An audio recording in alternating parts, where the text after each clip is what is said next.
शुक्रवार को उत्तरी दिल्ली नगर निगम के बजट का फाइनल किया गया और इस बजट में बहुत सारी घोषणाएं की गई हैं। हालांकि उत्तरी दिल्ली नगर निगम फिलहाल आर्थिक तंगी झेल रहा है, लेकिन नेता सदन योगेश वर्मा ने इसके बावजूद पार्षदों को 1.5 करोड़ सालाना का बजट देने का ऐलान किया है। इसके साथ ही और भी बहुत सारी घोषणाएं की गई हैं। देखिए रिपोर्ट। ये सबसे बड़ी जो चीज़ थी हमारे इस चुनौतीपूर्ण हालात के अंदर, सबसे बड़ा जो ध्येय था हमारा कि हम किस प्रकार से अपनी आय को बढ़ा सकें, और इस हालात के अंदर बजट को पेश करना एक बहुत बड़ा चुनौती थी हमारे लिए।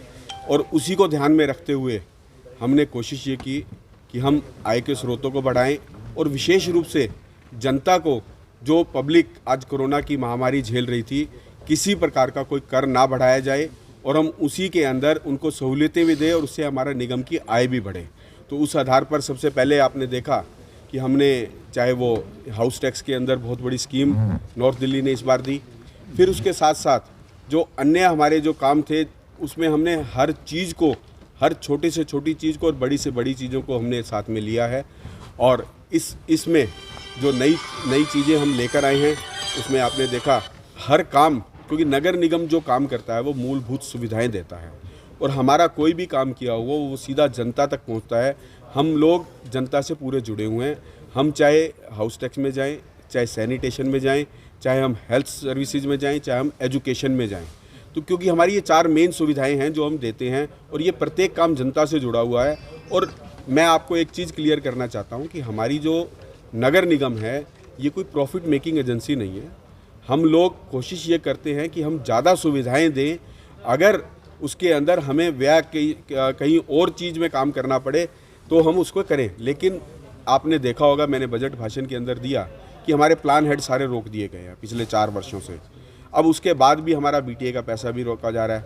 इस कोरोना काल के अंदर उन्होंने हमारे जो है हाउस टैक्स को, हमारा एक केवल स्रोत था, अब उसमें बीटीए के पैसे को रोक कर हमारा लोन तक काटा गया दिल्ली सरकार के द्वारा। लेकिन हमने उन सब चीज़ों को भी दरकिनार करते हुए आपने आज देखा कि हम जो सुविधाएं देने जा रहे हैं आने वाले दिनों के अंदर, चाहे वो बैंक्वेट हॉल्स के लिए हों, उनको हम एक सुविधा देने जा रहे हैं कि आप 75 दिन के लिए बुक करवाइए।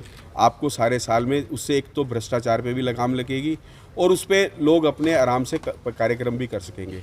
इसी प्रकार से अन्य सुविधाएं आपने शायद आज, क्योंकि आज सुन तो नहीं पाए होंगे, मुझे मालूम है कि बहुत आज शोर मचा है उसके अंदर, लेकिन हमने इन सब चीज़ों को ध्यान में रखते हुए ये सारे कार्य किए हैं।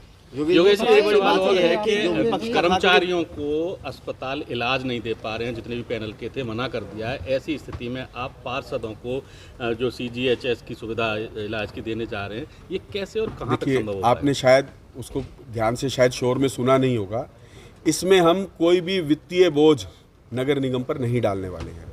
केवल ये, अगर मैं इसको सरल शब्दों में कहूँ तो ये डिस्काउंट फैसिलिटी है। डिस्काउंट फैसिलिटी का मतलब ये होता है कि अगर कोई व्यक्ति इलाज करवाने जाए, CGHS जो रेट एप्लीकेबल होंगे, केवल जो भी निगम पार्षद जाएगा वो पैसे अपनी जेब से देगा, उसको कोई उधार नहीं होगा, कोई क्रेडिट फैसिलिटी नहीं होगी उसको, वो केवल जाएगा, उसको CGHS रेट एप्लीकेबल होंगे। तो इसमें निगम के ऊपर तो कोई भार ही नहीं पड़ने वाला।